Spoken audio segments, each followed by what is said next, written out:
Hoje a gente vai mergulhar numa história incrível de poder, de orgulho e das consequências muitas vezes devastadoras de uma única decisão.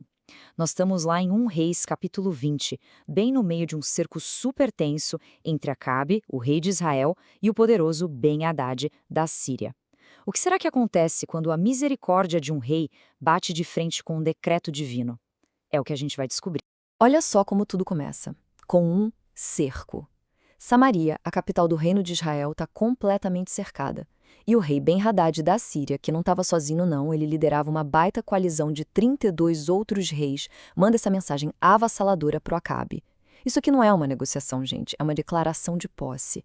Ele está reivindicando não só os tesouros, a prata e o ouro, mas o futuro da nação, as esposas e os filhos. Esse é o ponto de partida, um ultimato que bota o Acabe numa situação de humilhação total. Bom, e aí a gente entra no primeiro ato dessa história.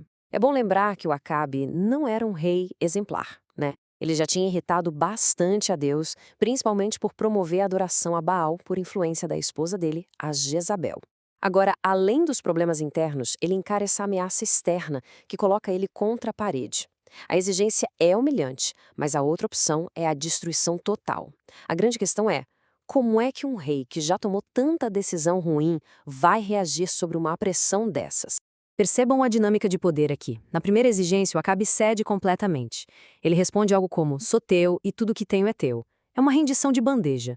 Mas para um tirano como o Ben-Hadad, submissão é um convite para mais abuso. Ele não quer só os tesouros do rei. Ele quer humilhar a nação inteira, invadindo as casas do povo e pegando o que bem entender. Aí a linha foi cruzada. A primeira exigência, por mais dura que fosse, seguia os padrões de vassalagem da época. Já a segunda era pilhagem. Era um ataque direto à honra de cada família em Israel. Diante dessa segunda exigência, até o Acabe percebe que a coisa passou dos limites. Ele convoca os anciãos de Israel, os líderes do povo, e expõe a situação. E a resposta deles é uma só, firme e unânime. Nem pensar, não dê ouvidos a ele. Eles sabiam que ceder a isso seria a ruína total. É um ponto de virada crucial. O rei, que até então parecia fraco, ao ouvir a voz do seu povo, encontra um pingo de coragem. Ele manda dizer aos mensageiros que a primeira demanda ele aceitaria, mas a segunda era inaceitável. É claro que a recusa do Acabe deixou o Ben-Hadad furioso, e ele jurou aniquilar Samaria. E vamos ser sinceros, do ponto de vista humano, a situação era impossível. O exército sírio era gigantesco, uma coalizão massiva. Mas é exatamente nesse ponto, no fundo do poço do desespero, que a narrativa muda completamente. A gente sai de um drama político e entra numa intervenção divina.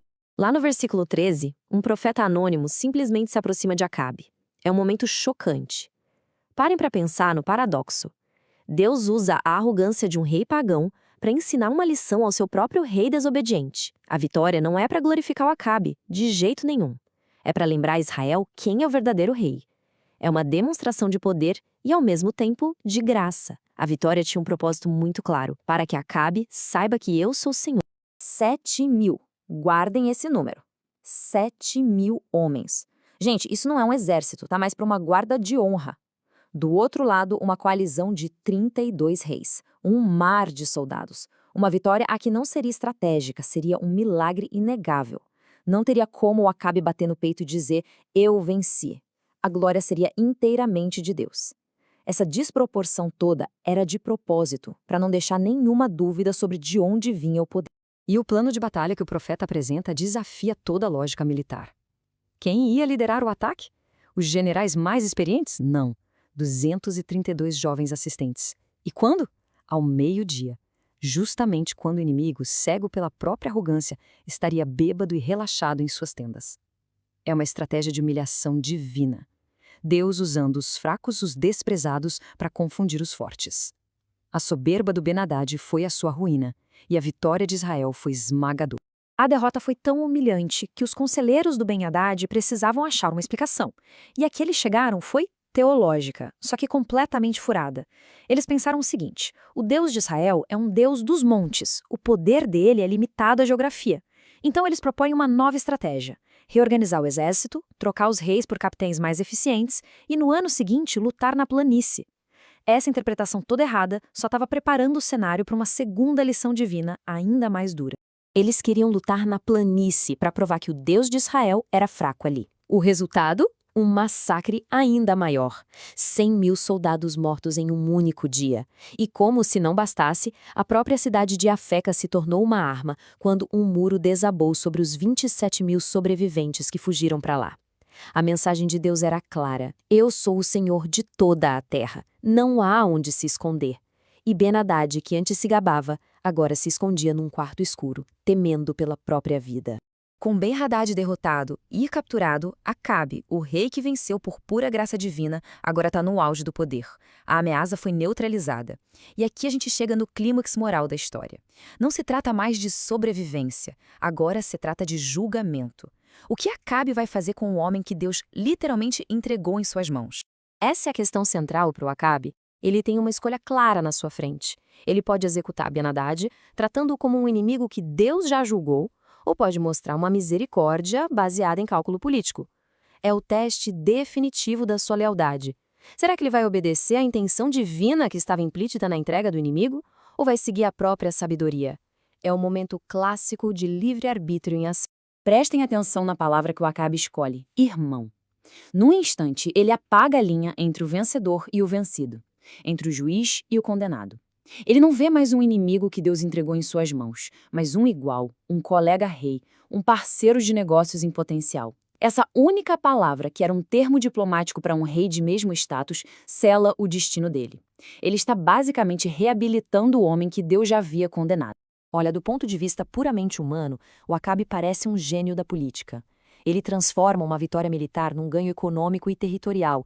Parece um grande estadista, mas ele se esqueceu de uma coisa: essa vitória não foi dele. Ele estava negociando com um bem que não lhe pertencia.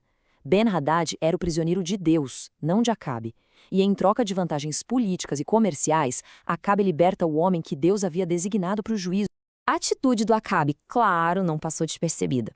Ele pode ter feito as pazes com seu inimigo terreno, mas agora teria que enfrentar o julgamento do seu soberano celestial.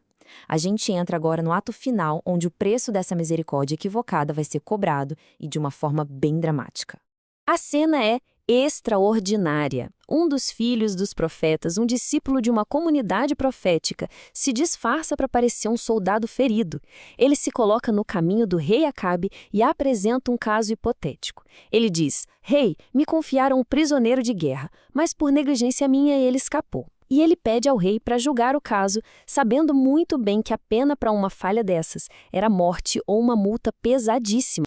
E Acabe cai na armadilha perfeitamente. Ele age como o rei justo que deveria ser, aplicando a lei sem nem hesitar. Ele diz: esta é a tua sentença. Tu mesmo a pronunciou.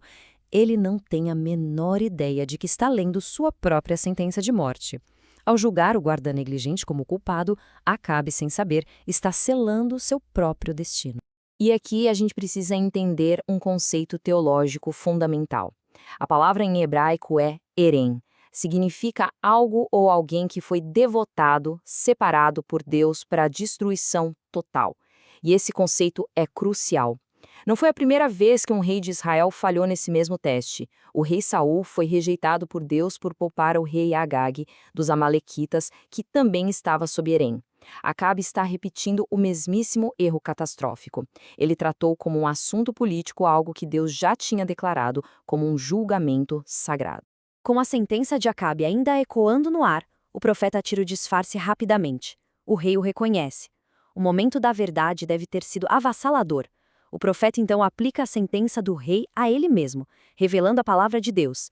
Assim diz o Senhor, porque deixaste escapar da tua mão o homem que eu havia posto por anátema.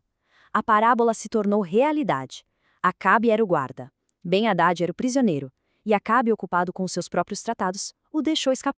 A consequência é uma troca direta, uma justiça de olho por olho.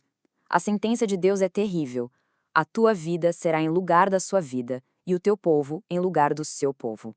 A misericórdia que Acabe mostrou a Ben-Hadad não seria estendida a ele. E anos depois, Acabe morreria em batalha justamente contra os sírios, o povo que ele poupou, cumprindo a profecia ao pé da letra. E aqui está a lição assustadora dessa história. Acabe foi condenado não por crueldade, mas por uma misericórdia mal colocada. Ele escolheu a sabedoria política em vez da obediência radical. E isso nos força a perguntar: Quando é que a compaixão ou o pragmatismo se tornam uma desculpa para desobedecer um padrão moral mais elevado? A história de Acabe é um aviso sombrio de que, às vezes, a escolha que parece a mais inteligente aos olhos dos homens é a mais tola aos olhos de Deus.